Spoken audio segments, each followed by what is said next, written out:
कुचन प्रशाला कनिष्ठ महाविद्यालय व व्यवसाय शिक्षण विभागात आज बालिका दिन उत्साहात साजरा करण्यात आला। प्रथमतः प्राचार्य युवराज मेटे व उपप्राचार्य अनिल लिंबाळकर यांच्या हस्ते सावित्रीबाई फुले यांच्या प्रतिमेचे पूजन करण्यात आले।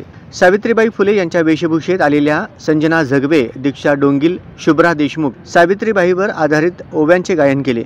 सिद्धार्थ एल्लुटला यांनी तत्कालीन परिस्थितीत सावित्रीबाईंना आलेल्या अडचणी व त्या अडचणीवर मात करत महात्मा फुले व सावित्रीबाई फुले यांना स्त्री शिक्षणाची ही गंगा अविरत कशी वाहती ठेवली याची माहिती दिली। प्रेरणा श्रावणकर हिने मुलींना शिक्षणाचे द्वार उघडले गेल्याने ज्ञानाच्या पंख बळकट झाले। त्यामुळे आज अनेक स्त्रिया या विविध क्षेत्रात उच्च पदावर कार्यरत असल्याचे मत आपल्या भाषणातून व्यक्त केले। या प्रसंगी उपमुख्याध्यापक मधुकर धर्मसाले, पर्यवेक्षक दत्तात्रय मिरगू, प्रणिता सामल, मल्लिकार्जुन झोकारे व कविता गेंगाणे उपस्थित होत्या।